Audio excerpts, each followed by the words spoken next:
미국의 신생아들과 10세 이하 아동들에게 자동 입금시켜주는 트럼프 어카운트가 본격 활성화되고 있습니다. 새해 2월 1일부터 리얼 아이디 없이 항공 여행을 하려면 $45의 새 수수료를 물게 됩니다. 트럼프 행정부가 조지아 한국인 근로자 구금 사태 데미지를 컨트롤하기 위해 한국인 비자 특별 대우 플랜을 가동하고 나섰습니다. 트럼프 행정부가 여행과 입국, 이민을 전면 금지하는 국가들을 대폭 확대할 것으로 예고하고 있습니다. 딕셔너리닷컴이 발표한 올해의 단어들은 디지털 시대의 감정과 관계, 기술 변화 등을 반영한 단어들이 선정됐습니다.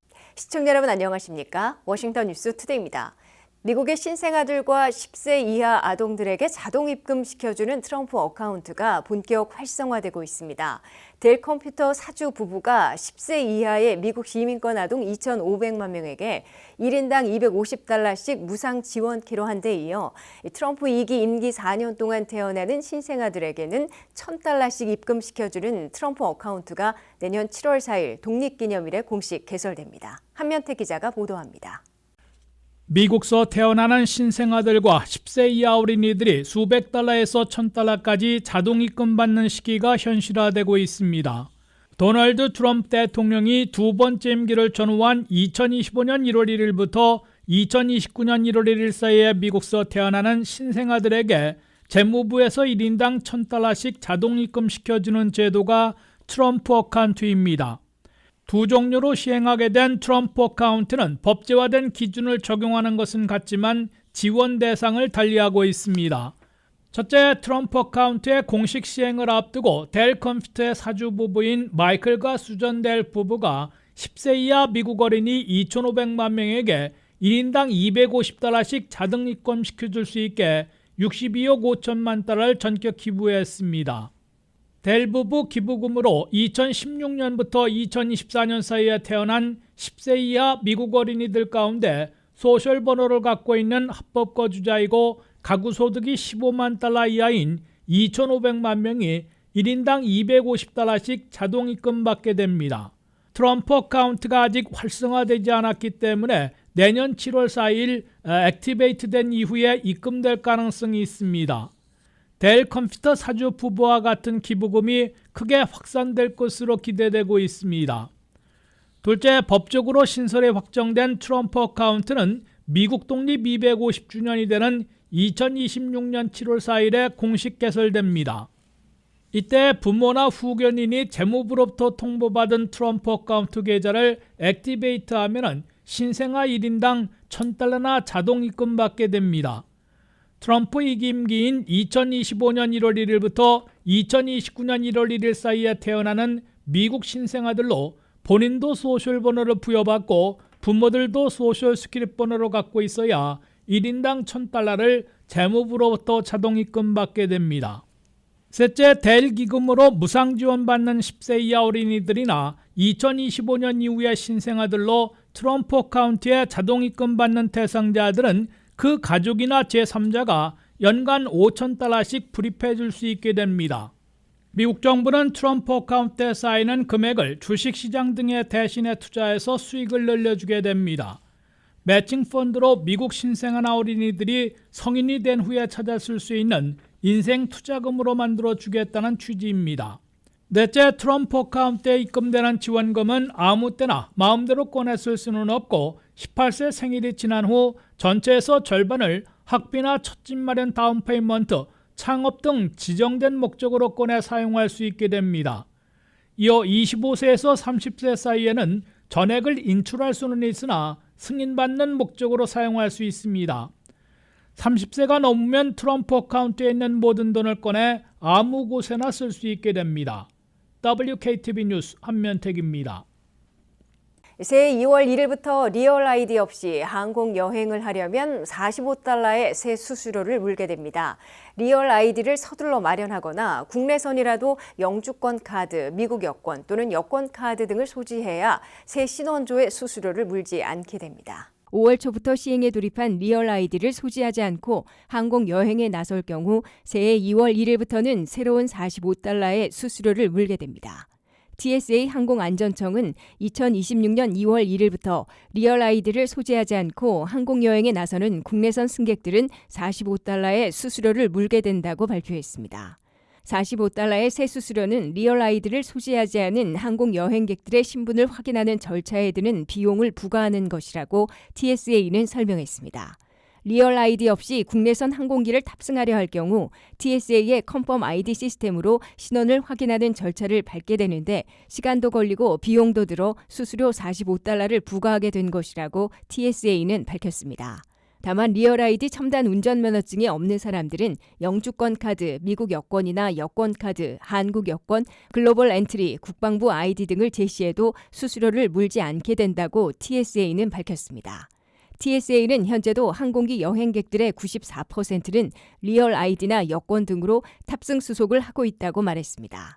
첨단 운전면허증인 리얼 아이디는 법 제정 20년 만인 5월 7일부터 시행에 돌입해 18세 이상 성인들은 국내선 여객기를 탑승할 때와 연방건물 출입 시에 반드시 제시하도록 의무화됐습니다.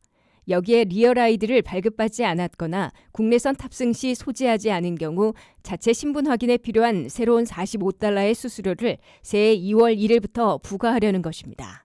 45달러의 수수료는 10일 동안 유효해 10일 후에도 리얼 아이디 없이 국내선 항공기를 탑승하려 할 경우 또 한 번 45달러를 더 내야 합니다.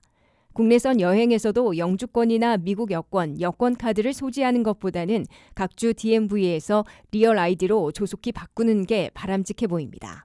각주별 DMV에서 리얼 아이디를 신청하려면 온라인으로 오픈되어 있는 일시와 장소를 선택해 예약하고 요구되는 서류를 미리 준비해 지참하고 직접 예약한 차량운전국 사무소에 나가야 합니다. 대부분 주정부의 차량운전국에선 리얼 아이디를 신청하려면 이민자일 경우 영주권이나 미국 여권, 시민권 증서 등 이민신분을 증명할 문서 한 가지를 원본으로 제시해야 합니다. 또한 현재 가지고 있는 기존의 운전면허증으로 본인의 신원을 입증해야 합니다. 소셜 시큐리티 카드도 제시하도록 요구받고 있습니다. 해당 주 거주민임을 입증하는 두 가지 증빙 서류를 제출하도록 요구하고 있는데 부동산 계약서나 모기지 스테이트먼트, 유틸리티 빌 스테이트먼트 등을 최신 것으로 제출해야 합니다. 트럼프 행정부가 조지아 한국인 근로자 구금 사태 데미지를 컨트롤하기 위해 한국인 비자 특별 대우 플랜을 가동하고 나섰습니다. 조지아에서 구금됐던 한국인 근로자 317명에게 미국 복귀를 제한하고 무비자 대신 비원 사업 방문 비자를 권유하며 2주 안에 주한 미국 대사관 인터뷰를 끝내고 신속하게 비자를 발급하겠다고 약속하고 있습니다. 한면태 기자의 보도입니다. 조지아에서 현대차와 LG엔솔 합작공장 신설 장소를 일터급습해 한국 근로자 300명 이상을 구금했다가 거센 역풍을 맞았던 트럼프 행정부가 다른 초강경 이민 조치와는 180도 다른 한국 근로자 비자 특별 대우 플랜을 가동하고 있습니다. 국무부는 한국 근로자들이 미국에 다시 복귀할 수 있도록 주한 미국 대사관의 비자 처리 역량을 대폭 확충해 신속 처리하고 있다고 발표했습니다. 첫째, 미국 정부는 조지아에서 구금됐던 317명의 한국인 근로자들에게 다시 미국으로 복귀해달라고 제안했습니다. 둘째, 미국은 문제 소지가 있는 무비자 방문 대신에 비원 사업 방문 비자를 신청해 줄 것을 권유하고 있습니다. 셋째, 비원 단기 사업 방문 비자로도 미국에서 일할 수 있도록 허용하는 새로운 지침까지 마련해 적용하고 있습니다. 넷째, 미국에 복귀하려는 한국인 근로자들이 편리하고 신속하게 비자를 받을 수 있도록 조치하고 있습니다. 주한미국 대사관은 이를 위해 비자 처리와 심사, 인터뷰, 발급 역량을 대폭 확대했다고 강조했습니다. 주한미국 대사관에서는 평소보다 상당히 많은 10월 한 달간 5천 건 이상의 비자 인터뷰를 실시했다고 국무부는 밝혔습니다. 더 많은 인터뷰를 실시하고 있어 한국인 근로자들에게는 비자를 신청한 지 2주일 안에 인터뷰를 마치게 하고 있다고 국무부는 전했습니다. 그럼에도 미국 비자를 받는 데 걸리는 시간은 예전에는 7일이면 됐으나 현재는 의무화된 대면 인터뷰를 마치는 데 2주일이 걸리고 비자를 받는 데에는 대략 한 달 정도 걸리고 있는 것으로 보입니다. 이 같은 상황 때문인 듯 한국 근로자들의 마음은 아직 완전 풀리지 않은 것으로 나타났습니다. 미국으로 복귀한 한국인 근로자들은 기존의 B1 비자를 소지하고 있던 50여 명에 그치고 있습니다. 구금됐던 317명 가운데 상당수는 아직 미국에 다시 복귀할 생각이 없다고 토로하고 있다고 뉴욕타임스는 전하고 있습니다. 또한 미국 정부가 막대한 투자를 하는 한국 기업들이 다수의 인재, 인력들을 데려올 수 있도록 B1 사업자 방문 비자뿐만 아니라 더 안전한 비자들을 신속 발급하는 종합 대책을 마련해 줄 것을 요구하고 있는 것으로 해석되고 있습니다. WKTV 뉴스 한면택입니다. 트럼프 행정부가 여행과 입국, 이민을 전면 금지하는 국가들을 현재 19개국에서 대폭 확대할 것으로 예고하고 있습니다. 주 방위군 피격 사태를 계기로 트럼프 행정부는 트래블밴 국가들을 현재 19개국에서 제3세계 국가들을 중심으로 최소 두세 배 내지 서너 배 확대할 것으로 시사하고 있습니다. 백악관 부근에서 국가 방위군들이 총격을 받은 사태를 계기로 초강경 이민 조치를 취하고 나선 트럼프 행정부가 트래블밴으로 여행과 입국, 이민을 전면 금지하는 국가들을 대폭 늘릴 채비를 하고 있습니다. 크리스티 노움 국토안보부 장관은 도널드 트럼프 대통령을 직접 만나 미국 여행과 입국, 이민을 전면 금지하는 대상국들을 대폭 늘려야 한다고 제안해 동의를 얻어냈습니다.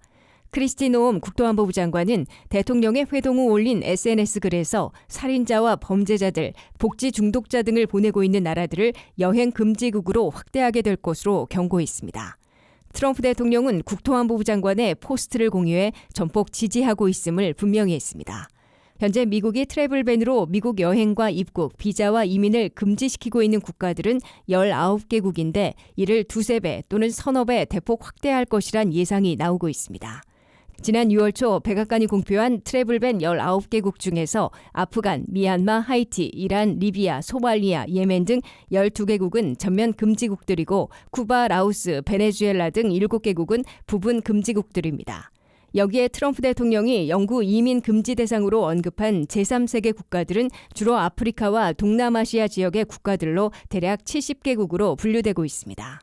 제3세계 국가 70개국 중에서 인도와 파키스탄 등과 나이지리아, 케냐, 엘살바도르, 과테말라, 온두라스 등은 트래블밴에 추가되지 않거나 일부 제한 국가들로 분류될 것으로 보입니다. 트럼프 행정부는 백악관 부근에서 아프간 출신의 총격으로 웨스트 버지니아 주 방위군 2명이 피격돼 그중 20세 여군은 끝내 숨지고 24세 남군은 아직 중태에 빠져 있는 사태를 계기로 초강경 이민 조치들을 취하고 있습니다. 아프간을 비롯해 모든 난민 심사를 전면 중지시켰습니다. 트래블밴 국가들로 지정된 19개국 출신들에게 발급한 영주권에 대해선 전면 재조사에 착수했습니다. 아직 특정하지는 않았으나 제3세계 국가들로부터의 이민을 영구 금지한다고 발표했습니다. 웰페어는 물론 푸드스탬프, 메디케이드, 주택보조 등 공족부조 공공혜택을 이용하는 외국인들은 비자와 영주권, 시민권을 기각하고 중범죄를 저지르면 귀화 시민권도 박탈하겠다고 공개 경고해놓고 있습니다. 여러 국제 사전들이 발표한 올해의 단어가 2025년의 변화를 상징적으로 보여주고 있는데요. 분노를 자극하는 온라인 콘텐츠부터 화면 속 인물과의 일방적 관계, 그리고 AI가 만들어주는 코딩까지 우리 사회 감정과 관계, 기술 환경이 어떻게 달라지고 있는지를 그대로 드러내고 있습니다. 안혜린 기자입니다. 2025년을 압축해 보여주는 여러 사전의 올해의 단어들은 단순한 유행어 선정이 아니라 우리가 살아가는 사회와 기술, 그리고 인간관계의 변화를 그대로 비추는 지표가 되고 있어 관심을 끌고 있습니다. 올해 옥스퍼드 유니버시티 프레스는 레이지 베이트를 올해의 단어로 발표했습니다. 온라인에서 클릭과 조회수를 끌어올리기 위해 사람들의 분노와 불쾌감을 의도적으로 자극하는 콘텐츠를 뜻하는 말로 사용 빈도가 지난해보다 3배나 증가했습니다. 이는 인터넷이 단순한 호기심을 자극하던 공간에서 벗어나 감정을 직접적으로 흔들고 조종하는 방식으로 변해가고 있음을 보여주고 있습니다. 디지털 공간에서 분노가 하나의 전략처럼 소비되는 현상이 심화되고 있다는 분석도 뒤따르고 있습니다. 반면 캠브리지 딕셔너리가 선택한 패라소셜은 인간관계의 새로운 양상을 보여주는 단어입니다. 유명인이나 인플루언서, 심지어 AI 챗봇과도 실제로는 아무런 관계가 없지만 마치 친밀한 연결이 있는 것처럼 느끼는 일방적 감정 유대감을 의미하고 있습니다. 특히 올해는 팬덤 문화와 인플루언서 중심의 소셜미디어, AI 동반자 서비스가 급격히 확산되면서 많은 사람들이 현실보다 디지털에서 더 깊은 감정적 친밀감을 느끼는 흐름이 두드러졌습니다. 관계가 기존의 사회적 틀을 벗어나 화면 속 존재와의 감정 교류로 확장되고 있다는 점에서 사람들의 관심을 끌고 있습니다. 콜린스 딕셔너리가 발표한 바이브 코딩은 기술 변화의 속도를 상징하는 단어입니다. 사용자가 직접 프로그래밍 언어를 쓰는 대신 자연어로 지시하면 AI가 스스로 코드를 작성해주는 방식을 말하고 있습니다. 이제는 전문 개발자가 아니더라도 원하는 소프트웨어나 앱을 만들어낼 수 있는 시대가 가까워지면서 AI가 창작과 생산의 방식 자체를 재정의하고 있습니다. 이는 기술의 문턱을 획기적으로 낮추는 동시에 누구나 생산자가 될 수 있는 환경을 만들어가고 있습니다. 이처럼 올해 선정된 단어들은 디지털 공간에서의 감정이 콘텐츠의 주요 동력이 되고 인간 관계는 현실과 가상의 경계를 넘나들며 새롭게 정의되며 기술은 AI를 중심으로 창작의 방식까지 다시 짜고 있음을 보여주고 있습니다. 전문가들은 이러한 변화는 우연한 흐름이 아니라 지난 몇 년간 축적되어 온 움직임이 더욱 뚜렷하게 드러난 결과로 2025년은 그 변화를 언어로 확인한 해라고 할 수 있다고 강조했습니다. WKTV 뉴스 안혜련입니다. 이상으로 워싱턴 뉴스투데이를 마치겠습니다. 시청해주신 여러분 고맙습니다.